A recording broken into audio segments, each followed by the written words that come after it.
সকালবেলা উঠে ব্রাশটা নিয়ে পুকুর পাড়ে চলে গেলাম ব্রাশ করতে। মাত্র ঘুম থেকে উঠলাম আর এখন বাজে সকাল 8টা। সকালবেলা ভোরবেলা উঠেছিলাম, উঠে ফজর নামাজ পড়ে আবার শুয়েছিলাম। এখন উঠলাম আমরা সবাই ঘুম থেকে। আর আপুর শরীরটা বেশি ভালো না, তো ও মাত্র উঠে ব্রাশ করে এখন আসলো। তো বন্ধুরা, তোমরা সবাই কেমন আছো? আশা করি সবাই ভালো আছো, আমিও ভালো আছি। তো আমি এদিকে হাত মুখ ধুয়ে এখন থালা বাসনগুলো নিয়ে পুকুর পাড়ে চলে গেলাম থালা বাসনগুলো ধুতে। আর অনেকটা এমনিও দেরি হয়ে গেছে। আজকে প্রতিদিন সকালে তো তেমন কোনো কাজ থাকে না, কাজ থাকে হয়েছে দুপুরের দিকে। সকালে তো টুকিটাকি হয়েছে থালা বাসন ধোয়া, ঘর ঝাড়ু দেওয়া আর বিছনাটা গুছানো এই। আর সকালে একটু ভাগনাদের একটু নাস্তা টাস্তা তৈরি করে দেওয়া। তা যাই হোক, এদিকে আমি থালা বাসনগুলো ধুয়ে একের পরে গুছাই রাখতেছিলাম। আর ওদিকে আপু ভাগনাদের জন্য নাস্তা তৈরি করতেছিল, মানে পরোটা বানিয়ে দিতেছিল। তো বড় ভাগনা সে আবার আজকে স্কুলে যাবে না, ক্লাস হবে না, সেজন্য ও কোচিং করতে যাবে। তা আপু ওর জন্য তাড়াতাড়ি নাস্তা তৈরি করতেছিল। তা সকালবেলা ও চা খেয়েছে, সকালবেলা ঘুম থেকে উঠে ও প্রথমে চা জ্বালিয়ে ও একা একা খেয়েছে। আর এখন আপু সবার জন্য চা বানাচ্ছিল। আর আমিও কাজ শেষ করে বসে পড়লাম। আর এদিকে আমার আম্মু সে চলে আসছে অনেক দিন পর।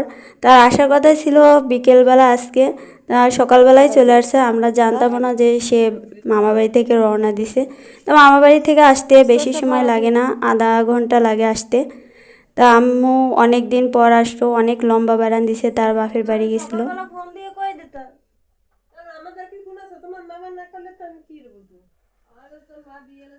তখন মামার তো কইছে দেন আমি ছাড়াই ঘুমাবে, তারপর তো আসা যাওয়া করবে তো ওগুলো করাই দিবে।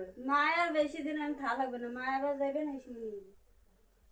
তা আম্মু আসার সময় সাথে করে আমার মামা 10 কেজি মানে আলু পাঠিয়ে দিয়েছিল, আর শুকনো মরিচ, তারপরে ছোটো বাগনা বড় বাগনাদের জন্য কিছু নাস্তা, এগুলো টুকিটাকি মানে কিছু পাঠিয়ে দিয়েছিল।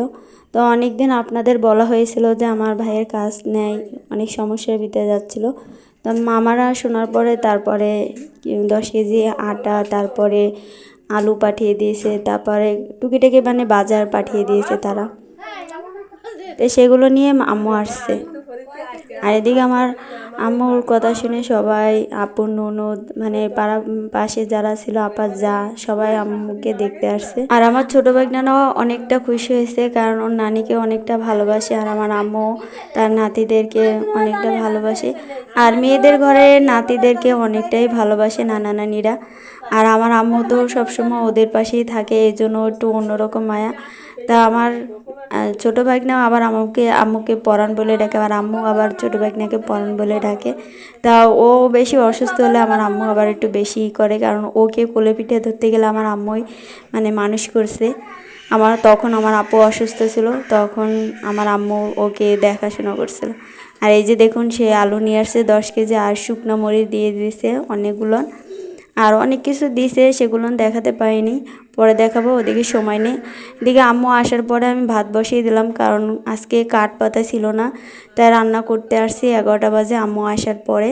কারণ আপনারা তো দেখছেন কাঠ পাতা নিয়ে রান্না করতে কতটা অসুবিধা হয়। তা আজকে ইচ্ছা করে রান্না করতে আসি না। আর আপুও শুয়েছিল, এজন্য আমিও আসিনি রান্না করতে। ভাবছিলাম যে রাইস কুকারেই রান্না করব। তা রাইস কুকারে রান্না করি নাই, কারণ আম্মু আসছে, আর রাইস কুকারটা অনেকটা ছোট, কারণ একবারে ভাত রান্না করলে হবে না, সেজন্য আপু কষ্ট করে হলেও ভাতটা রান্না করছে শুধু চুলায় আজকে। আর এদিকে আম্মু আসার পরে পুঁটি মাছ আর পাঙ্গাস মাছ ভিজেছে। তা পাঙ্গাস মাছটা এখনও ভালোভাবে বরফ ছাড়িনি। তা আপু বলছে ছোটো মাছগুলো ধুয়ে নিয়ে আসতে, এখন পুঁটি মাছগুলো ধুতে নিয়ে যাব, আর বড় মাছ পরে দেবো। এই যে ধোয়া শেষ, কত সুন্দর হয়েছে পরিষ্কার। ছোট ছোট মাছগুলো অনেক সুন্দর করে ধুয়ে আনলাম। আর এখন আপু সেগুলো এখন একটু তেলের পরে ভাজবে, হালকা করে ভাজবে, বেশি কড়া করে ভাজবে না, কারণ আলু দিয়ে একটু ঘামা ঘামা ঝোল রাখবে।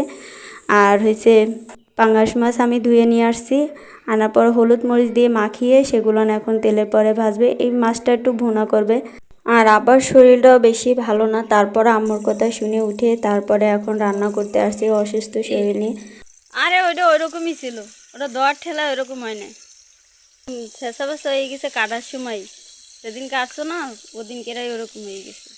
যাই হোক, ওইদিকে রান্না বান্না শেষ প্রায়, আর এদিকে আমার আব্বু ভাত হয়ে গেছে, সে ভাতগুলোন বাড়তেছিল গাবলায়, আর এদিকে হাঁসগুলোন বিরক্ত করতেছিল। ওদেরও অনেক খিদে লাগছিল, কারণ সকালবেলা খেয়েছে আর সারাদিনে এখনো পর্যন্ত কিছু খায়নি। আমার পিস সেই পার্ক কাছে ঘুরে বেড়াচ্ছে।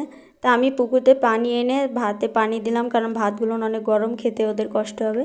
তো এদিকে ওদের খাওয়া টাওয়া শেষ হয়ে গেছে, এখন আমি পানি উঠে দিয়ে গেলাম পুকুরে, আর আম্মু গোসল করবে। ওদিকে জোহর আজানও দিয়ে দিছে। তা পানিটা উঠিয়ে বাথরুমে বালতিতে এনে দেবো আম্মুকে, আম্মু গোসল করবে, কারণ সে তো পুকুর থেকে পানি উঠিয়ে গোসল করতে পারবে না, কারণ সে এবার একটু বয়স্ক মানুষ।